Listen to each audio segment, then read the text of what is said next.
Yo, what's up everyone? Today is going to be a monumentally shorter video than what I usually do. I just wanted to talk about the Steam Deck and SMT V engines for a little bit, some performance stuff, some external display shenanigans going on.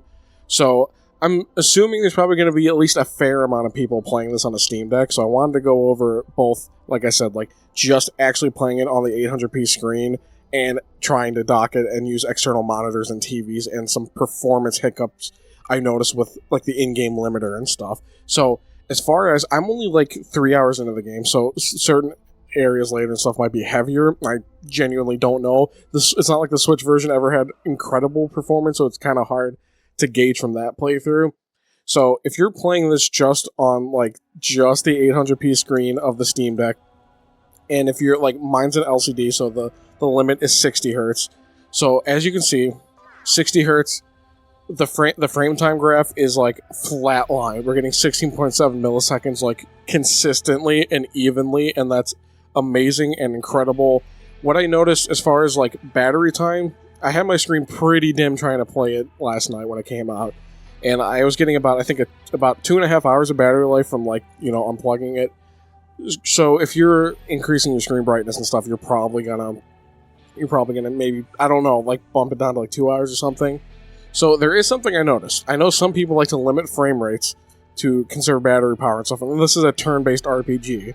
So limiting it to 30 like the Switch release isn't the worst idea in the world. And this also comes into play with external monitors and increasing the resolution and stuff. So frame times with just 60 and not like using any limiter and stuff, it's pretty great. It's a pretty consistent frame delivery. You'll notice weird spikes and stuff opening up menus, but that's just like, that's always going to happen like pretty much no matter what you're doing. So as far as actually, say you're on an OLED, which I do believe have ever so slightly better performance, you're still going to get... Look, I tried my best to figure out a way to actually capture 120 hertz material.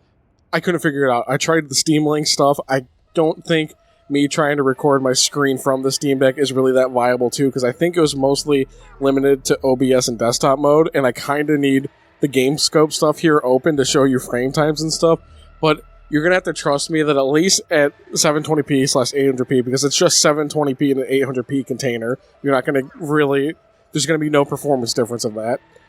It was hitting roughly like in the 80s range, sometimes actually hitting 90, and I bet you could probably get 90 hertz on like an OLED if you say put your display in a window first of all, and look at the frame times get really weird in the menu, I've noticed, and I don't know what the deal with that is, because I didn't notice that as much on like just the Steam Deck playing it portably. Sometimes I don't know what the case for this is, that I notice worse frame time stuff running things at the same settings dock.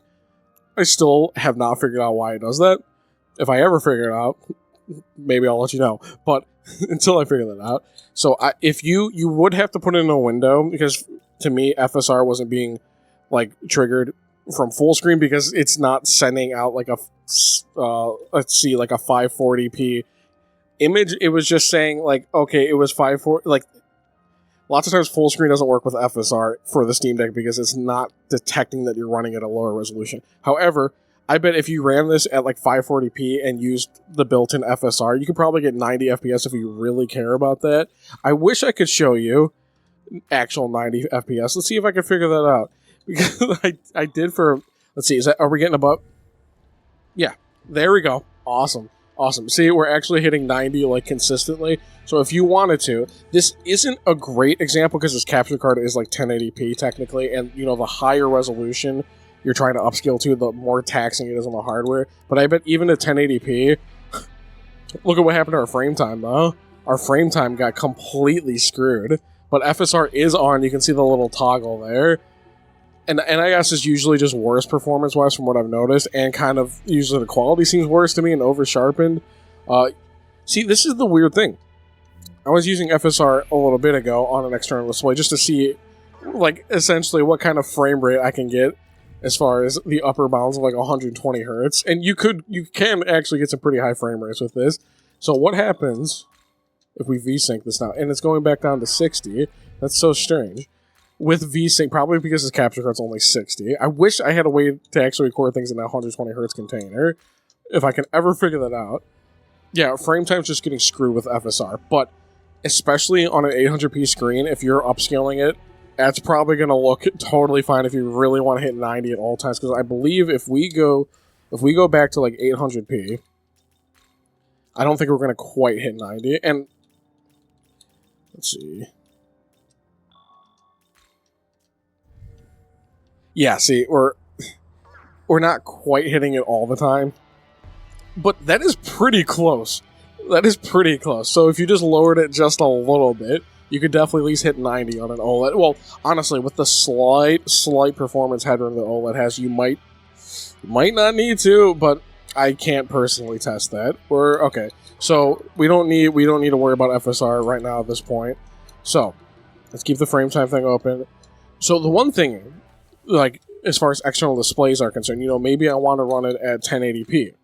So let's do 1080p. Okay, so we still have the same. We don't need the 90 hertz container right now. That's not going to help. Okay, so we're not going to hit 60 at 1080p. Okay, so you might want to try. Well, on one hand, 900p, but from the testing I was doing, not even 900p was quite hitting 60 the whole time. That's awesome.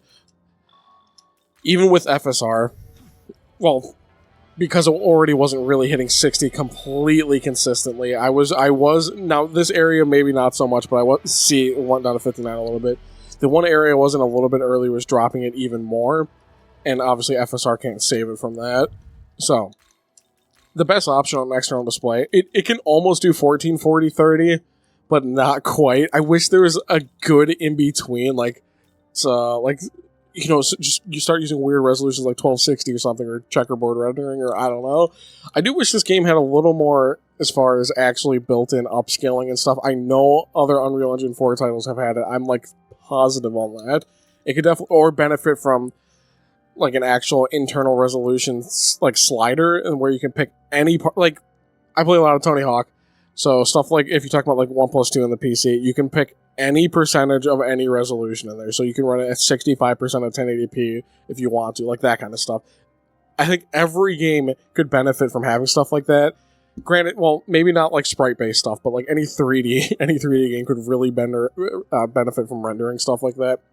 So you're not going to hit 60. So you might want to try to do 1080-30. It is a turn-based RPG. So, as you noticed, that frame time graph, that's kind of gross. We're getting a lot of little hiccups here and there, which honestly doesn't feel great, because then you're starting to get weird judders and stuff. Even though look at our GPU and CPU usage, we're not getting anywhere close to maxing out near 1600 megahertz or anything of the GPU. It's nowhere close. But we're getting inconsistent frame times, and I noticed this too. Well, because the other thing I recently finished was finally got around to finishing Yakuza 8 or Yakuza Like a Dragon Infinite Wealth. Or wait, no, it's called Like a Dragon Infinite Wealth, that's what it is. And frame times, I can never get something consistent, at all, ever. Even trying to just do 30 FPS. The built-in 30 FPS limiter was showing weird, slight inconsistencies like that, and I'm noticing the judder, and I don't love it. But, as you see, there is performance headroom for, the Steam Deck's built-in 40 Hz limiter, and if you have 120 Hz display, like both my TV and monitor, external monitor, portable monitor, right, can do that, and so then you can set it to a 40 Hz container like that, and that works great. I wish I could show you that, but I can't do that with my capture card because it's only 60 Hz, so that frame limit thing is not going to go to 40. So, granted, you can do this portably too if you just want more battery life. The reason I'm not recommending this 30 FPS cap, so as you kind of see what the frame times are doing. So, say you're in a 60 Hz container, and if you're in a 120 Hz container, set the frame rate limit to 120. It'll also work in 60, but I guarantee you, forcing something in 40 Hz and 120 Hz container is better. Not container, the actual FPS being set at 120. Okay, so we set it to 60. Okay, so say we use the Steam Deck's built-in limiter, and we set it to 30. Okay, if you notice, we're getting a flat line. We're getting an actually flat line. So the one thing with this, some games seem to exhibit this problem more than others, but there is a noticeable amount of like input delay, especially at 30. At 40, a little less so. And if you just, what I was doing, like 30 like this to me is still a little rough, especially with the unbelievable delay of my capture card. Honestly, maybe on a normal display this wouldn't be so bad. But what was I doing? Okay, 30 FPS container, blah blah blah. Oh yeah, so in the general settings, I just slightly increased the sensitivity, and it definitely seems to help a bit. Like I said, at least with the 40 hertz mode. So you get an actual even frame time by using the deck's built-in limiter compared to the in-games limiter. And this stuff is maddening to me because the built-in limiter of like SMT V Vengeance built-in limiter definitely has less input delay, but the frame times are inconsistent. This stuff drives me nuts. So if like I said, if you're an external monitor, it supports 120 hertz. Like I said, I have a portable monitor. It's 1080 120. It's perfect for Steam Deck related stuff for getting like 40 hertz and stuff. You can set it to 40, 1080. I did not notice the GPU getting near enough where it would ever drop. I think I was kind of hovering in like the 1,000 to 1,300 megahertz range. Granted, I wasn't totally watching those megahertz like a hawk, but I believe 1080 to 40 will be just fine in an external display. Obviously, you could get close to doing 1440, 30, but not quite. What you could possibly do, set your external display to 1440, and then use FSR from 1080. See if you can get okay frame times at 30 like that. But I did not test that because I'm more concerned about the 40 hertz container on my portable monitor. So, if you need to know how to run this stuff above, 720p, 800p, or whatever, what do you want to do? I don't think this will dox anything of mine. So if you go to not settings, my bad. Okay, we're gonna go to home. We're gonna go to Vengeance. We're gonna go to properties. So properties, you want to go here, and you want to go to your game resolution. So normally it will be on default, and that will mean everything will be like in a 720 or 800p container. Obviously, that's fine for the actual built-in Steam Deck screen. But if you're on an external display, usually you probably just want to set it to native. And in order to see what resolution or frame rate, well, granted hertz that you're running your external display at, if we go to display here, we're not worrying about automatic. My capture card does 1080-60, so we're seeing 1080-60. For stuff like a lot of like slightly older 4K models, a lot of them can at least do 1080 120, some of them 1440 120. If you got a much newer TV, you could definitely do 4K 120 outputs, but Steam Deck cannot do 4K 120 outputs. It can do 1440 120 outputs, though. Like I said, you're not going to be running almost any game at that. Some super light stuff, yeah, but most games are actually running at that. But like if you need to use a 40 hertz container, that's why you want 120, so check your resolution and hertz options here to see what your display supports, or just leave it at automatic if you don't care, if you just want 60 to 30 depending. So you do that, and then native will be whatever the external monitors or TV's native resolution from your output of the Steam Deck would be. So like if you set your TV to 4K, that it'll boot up being able to go up to 4K in-game depending on if the game supports it or not. So that's why there's some scenarios where, say, you want the game to limit itself to 900p because you think you can get away with using FSR upscaling only to 1080p or something, and then you set your external display to only 1080p. There's weird scenarios where like a game might not have like a proper windowed mode and stuff, where that kind of stuff could come into play if you're trying to use FSR upscaling and just squeeze just a little bit of a better image quality out of what you're doing without totally tanking the frame rate. So that's how you set resolutions higher than that, and you can do this for the built-in display too, if I'm remembering correctly, to like super sample. I don't see a reason you to ever want to do that just for battery life and stuff, but it's a PC, do whatever you want with it. So this is more so just to show that if you're just setting it to 800p, you're going to have zero performance issues. It's not getting close enough to actually, start hitting the upper limits of the GPU and stuff. If you're just running it at 800p, if I can get back to 800p, there we go. So if you're just doing 800p, you're never gonna get close, I think, to actually starting to have any sort of bottlenecks. Granted, like I said, the built-in limiters don't seem that great. So You will notice a slight amount of more input lag, but to me, it's a turn-based RPG that's kind of worth it. So try the Steam Deck's built-in limiter. And like I said, if you're doing 30, just set it to like 60 or whatever, so that way you can actually properly get even frame times.